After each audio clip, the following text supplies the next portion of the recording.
Nós hoje somos exortados com palavras duras.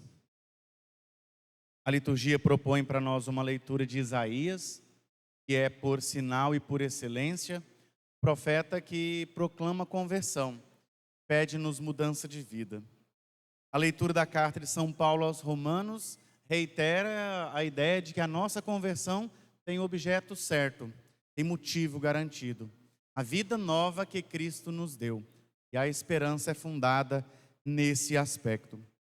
Caríssimo Padre Odilo, obrigado pela oportunidade neste dia de partilhar um pouco do que rezei com essa liturgia. Saúdo também as famílias das crianças que serão batizadas após a celebração e a todos os que aqui estão. A proposta então hoje é de esperança num tempo de mudança de vida. Há poucos anos, Papa Francisco proclamava para nós uma imagem muito clara e transparente para entendermos um pouco o que é a conversão. Pois nós podemos pensar que o endereço dessa liturgia eram os saduceus, os escribas, aqueles que tinham autoridade em Israel no tempo de Jesus. Ou só achar que as lideranças das comunidades ou os que exercem alguns ministérios devem mudar de vida. Mas por sermos batizados, todos nós estamos como endereço, como pessoas que são alvo dessa liturgia de hoje. O Papa Francisco falava da igreja em saída, da sinodalidade, de uma igreja que convoca a todos, não por membros de hierarquia, mas por sermos batizados, por todos participarmos desse povo novo de Israel, há uma verdadeira metanoia, palavra grega que significa conversão, mudança de vida. Nós podemos entender a conversão espiritual, mudança de vida, como algo que a gente vive no trânsito. Conversão significa virar, mudar de rota. Estamos indo numa avenida e de repente vamos fazer uma conversão à esquerda ou uma conversão à direita. Não existe a ideia de permanecer no mesmo caminho. Às vezes nós pensamos que a conversão proposta pela liturgia nesse tempo do advento vem com panos quentes, vem como uma proposta que a gente pode colocar entre as opções que nós temos. Não, ou é a direita ou é a esquerda. Não existe a ideia de continuar no mesmo caminho. Cristo diz isso por uma consciência de que a nossa vida não vai produzir frutos se continuarmos no caminho do pecado, no caminho da vida velha. Cristo pede hoje na boca de João Batista: convertei-vos, porque o reino dos céus está próximo.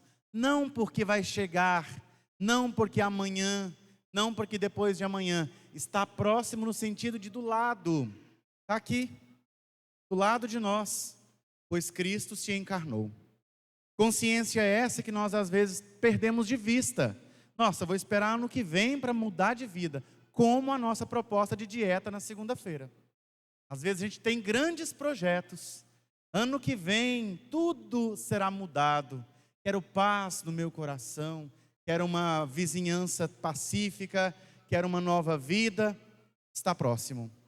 Não existe essa ideia de amanhã.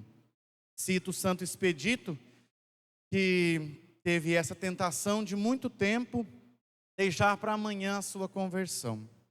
E um corvo, na imagem do demônio, todo dia grasnava no seu ouvido cras, que significa em latim amanhã. E pela força do batismo, pela ideia de que estava sendo preenchido pela graça de Deus, sentiu o Espírito Santo como um fogo soprando no seu ouvido, odie, que significa em latim hoje. Queridos, nós já estamos cheios de boas intenções de conversão. A liturgia de hoje não dá tempo. Apresenta a ideia de que já tem muito tempo que nós vivemos em intenções. Já vivemos querendo mudar de vida. Já viemos de ano após ano dizendo que ano que vem será diferente. Amanhã nós vamos mudar. Não dá tempo. A liturgia de hoje nos apresenta o reino dos céus com esperança, não com medo, não com tragédia. Um reino próximo, um reino que já se faz presente. E que reino é este? O Cristo encarnado. Esse Cristo que nós esperamos nesses 4 domingos do Advento já veio e reforça a ideia liturgicamente, espiritualmente, teologicamente, de que ele virá. Que vinda é essa? A segunda. Sabe qual imagem vem com a segunda vinda de Cristo? Julgamento. Nós seremos colocados diante de Cristo e, como a ideia de Isaías é bastante própria para nos dizer sobre isso, o machado já está na raiz da árvore. Por isso, nós vamos tomar consciência de que, se nós não produzirmos frutos, o julgamento será negativo. Seremos lançados fora, seremos colocados à parte deste reino dos céus. Mas Cristo não veio proclamar um reino de acolhida? Sim, isso é reiterado nas leituras que nós ouvimos hoje. Mas não combina a ideia de acolhida, de fraternidade, com uma conduta diferente daquilo que está sendo proclamado. Por isso, o profeta diz que ele, o Messias, virá cingido com a correia da justiça. Ninguém separa as duas faces do Pantocrator, aquele Cristo do Evangelho, aquele Cristo que tem uma face de misericórdia e uma de justiça. Aquele olho que nos olha dizendo, eu vos conheço, e aquele olho que nos acolhe. Não, ninguém separa, é o mesmo Cristo. Pois o amor de Deus, que causou a encarnação, transbordou em misericórdia, também transborda em justiça. Pois Deus nos deu uma graça maravilhosa que também nos condena, que pode nos condenar. Livre arbítrio. A liberdade que Deus nos criou, com que Deus nos ornou como uma coroa de alegria, de paz, é também motivo da nossa condenação. Muitas vezes, aqueles que estão mais próximos de Deus exercem essa liberdade de forma equivocada. Pensam que por exercer um ministério, que por exercer uma liderança, que por estar servindo o reino dos céus, já estão ok, já cumpriram o seu checklist com Deus. Ledo engano. Quanto mais perto de Deus, mais conscientes de que a proximidade de Cristo nos compromete e nos responsabiliza. Vocês pensam que é diferente dentro de casa? Não. Marido e mulher têm o mesmo checklist, a mesma lista a ser cumprida.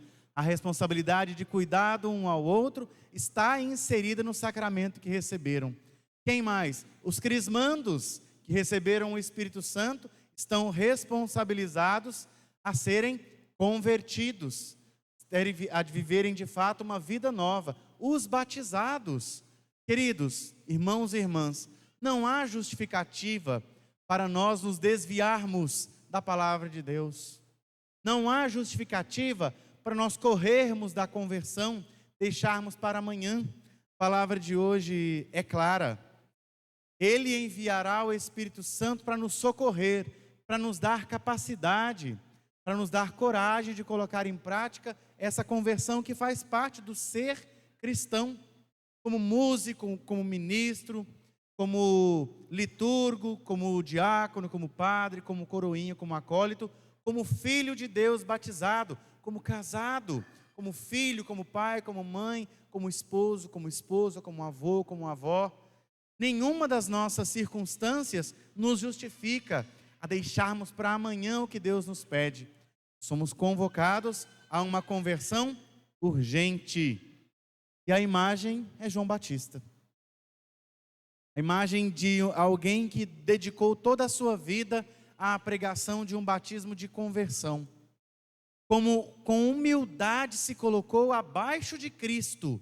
Não era o Messias, mas veio para apontar a sua missão. Não sou a luz, mas conheço de onde ela vem, cantava Padre Zezinho. Por isso, sou apenas um cristão batizado, sou apenas um pai de família, sou apenas uma mãe de família, sou apenas um ministro, sou apenas alguém que proclama uma palavra, mas tenho responsabilidade. Sei o motivo pelo qual eu faço isso, e isso nos compromete uns com os outros. Por isso, o reino proclamado por Jesus, o reino da conversão, neste domingo, o segundo do Advento, é um reino de fraternidade, que nos compromete uns com os outros. Há esperança. Nossa, diácono, mas com essas palavras duras que a liturgia nos apresenta, eu não tenho nem chance de entrar no reino da esperança. Lê do engano, equívoco. Todos nós, pela força dessa palavra, somos convocados e fortalecidos a dar conta dessa missão. Todos nós, cada um ao seu modo, está comprometido com o reino dos céus. Ele vem ao nosso encontro e, ao mesmo tempo, oferece a sua graça. Quando? Como? Sacramentos, as bênçãos, a humildade de ir até o Padre e dizer: Senhor, Pai, eu pequei contra Ti, e dá a Tua conversão. Mas tem que ter uma emenda. Não adianta repetir a certeza de que Deus vem ao nosso encontro oferecendo sacramentos e graças e amanhã continuar pecando do mesmo jeito. Padre, faltei à missa domingo passado. Estou confessando na quarta-feira, domingo não vai dar tempo de ir de novo. Adiantou alguma coisa? Não adiantou. Ele virá com a pá na mão e vai limpar sua eira, recolhendo esse blá blá blá que nós muitas vezes colocamos à disposição de Deus. A conversão que exige de nós uma emenda nos fortalece, nos dá coragem de colocar em prática o que Ele disse a nosso respeito, mas também o que nós dissemos a respeito de Deus. Senhor, eu quero o reino dos céus. O que você está fazendo para isso? O que é que você está exercendo com a força da palavra que foi colocada no teu coração, naquele domingo que você participou, naquela certeza que você veio e teve quando contemplou o presépio, percebendo que existe um anjo anunciando a vida nova nascendo, uma estrela que veio ao nosso encontro apontando onde está o Messias. Não há justificativa, meus caros. O reino está presente no meio de nós e se faz presente com uma força tão grande que nós não conseguimos e não podemos nos desviar dele, a não ser se for para nos converter à esquerda ou à direita. Pois do modo como nós vivemos, humildade, nós temos que ter essa convicção. Não dá mais. Não dá para viver de justificativas, pois Cristo que vem nascer dentro do nosso coração traz uma vida nova, metanoia, conversão, há esperança. Não desanimemos. A palavra de hoje não é de uma justiça que vem sob um chicote. Não. Ele julgará pela misericórdia. Há tempo. Existe tempo para reconciliação. Existe tempo para nos alimentar e viver uma vida nova. Existe sacramentos sendo doados para nós. Hoje mesmo nós seremos alimentados com a força de Cristo que nasce. Coragem. A esperança que vem ao nosso encontro nos dá o seu dom, o seu presente. Não precisamos ficar olhando, alienados para o céu, esperando Ele vir. Ele já veio e virá de novo. Coragem, ânimo. Alienação significa ser vendidos. Nós não estamos vendidos para esta realidade. Nós somos comprados a preço alto, preço de sangue, a preço de cruz.